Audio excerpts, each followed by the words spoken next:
No president had ever done this before, not once. He was the first to host an awards ceremony from the Oval Office, and he already knew how the press would spin it. "They'll rip me apart," he said with a smirk. "They'll say it was a disaster, a catastrophe, the worst thing ever aired on television." He paused, letting the crowd laugh. "But we'll be just fine, because I've seen who else has hosted these things. Jimmy Kimmel was awful. If you've ever flipped on a late-night talk show in the past 30 years, you know exactly what to expect. The warm glow of studio lights bathing a polished set, a house band kicking into a familiar, upbeat melody, a host in a sharp suit stepping out to deliver a string of harmless punchlines designed to help America breathe after another exhausting day. It was safe. It was predictable. It was the television equivalent of a warm blanket. But on one unforgettable night, that blanket was ripped away in a manner so violent, so sudden, and so shocking that nobody watching, not in the studio, not at home, could fully process what they were witnessing. What started as a routine late-night broadcast transformed, minute by minute, into one of the most intense, jaw-dropping, and utterly unprecedented live television confrontations in modern American history. "Well," Trump said, adjusting his tie with a casual flick. "Maybe I haven't prepared. Maybe you want things a little loose." He leaned back in his chair, like he owned the building.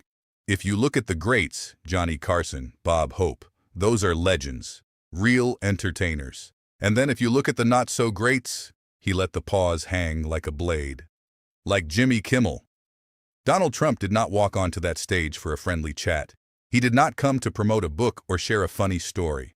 He marched onto that set with one clear, calculated mission: to tear apart Jimmy Kimmel's credibility on his own show, in front of his own audience, under his own lights. It was a power move, bold and merciless. But what Trump didn't know, what nobody in that room could have possibly predicted, was that Kimmel had been quietly preparing for this exact moment. And when the time came, he didn't laugh. He didn't deflect. He stopped the comedy entirely, reached beneath his desk, pulled out a stack of documents so explosive that the words printed on them didn't just end the segment. They dropped the entire studio into a horrified, breathless silence. The energy inside the room shifted the very second Trump crossed through those studio doors. There was no friendly wave to the cheering fans, no warm handshake offered to the host. He strode straight to the guest chair, locked his eyes onto Kimmel like a man aiming a weapon, and fired. "You're a failed comedian," Trump declared. His voice sliced through the usual hum of studio chatter like a razor through paper. "Your whole career is built on taking cheap shots at real people because nobody ever genuinely laughed at anything you said. It was textbook aggression, a deliberate strike designed to knock the host off balance, to force him into a scramble for some awkward joke that would only make the tension worse." Dozens of interviewers before Kimmel had crumbled in exactly this kind of moment, caught between the instinct to fight back and the fear of turning a live broadcast into a full-blown disaster. But Kimmel did something none of them had ever done. He did absolutely nothing. He sat perfectly still. His hands rested on the desk. His face betrayed nothing. He let Trump's insult float through the air like smoke, giving the audience time to feel every ounce of the suffocating awkwardness. The silence was so thick you could almost hear the cameras humming.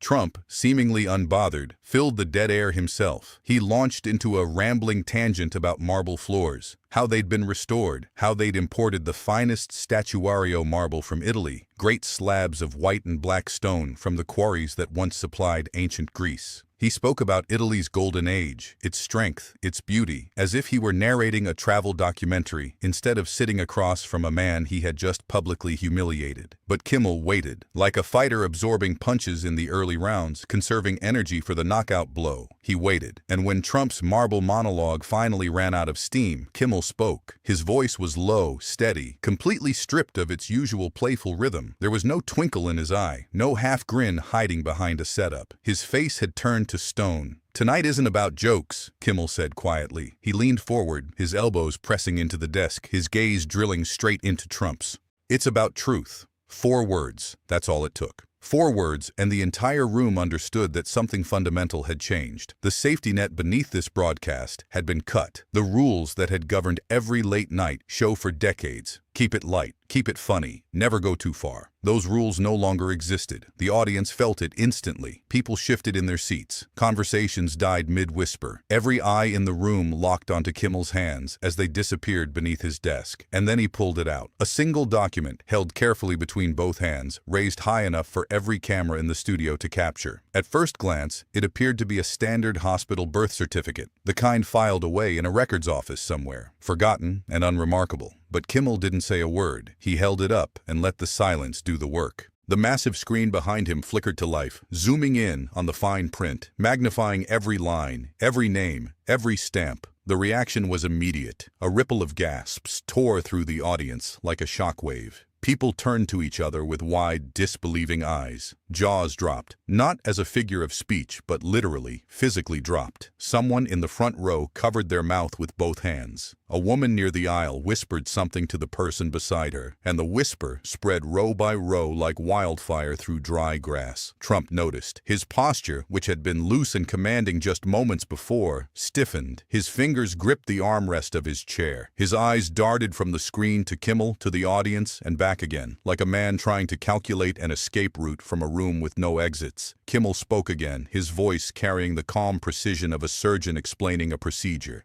He told the audience that this document had been delivered to him by a whistleblower, a former hospital worker from New York, who had carried this secret for years and could no longer bear the weight of it. Someone who had risked everything to make sure the truth came out. The certificate was a birth record for Baron Trump. That part was expected, but the names printed in the parent fields, the names stamped, signed, and notarized on an official document, were not Donald and Melania. The studio didn't gasp this time. It went completely, devastatingly silent. The kind of silence that presses against your eardrums. The kind that makes you aware of your own heartbeat. Every camera operator froze. The director in the booth stopped calling shots. For a handful of seconds that stretched into what felt like an eternity, nobody in that building moved. Trump erupted, his face flushed crimson. He jabbed a finger toward Kimmel and called the document a fake, a disgusting fabrication designed to destroy his family. His voice cracked with fury. He called the show a disgrace, called Kimmel a puppet, called the entire network a weapon aimed at him. The words tumbled out fast and hot, tripping over each other, fueled by a rage so raw it seemed to burn the air around him. But Kimmel did not flinch. He didn't raise his voice. He didn't argue. He simply waited for Trump's storm to pass. And then, with the same steady composure he had maintained all night, he turned to a second camera and introduced a new figure. A silhouette, blurred and voice-altered, appearing on the screen behind him.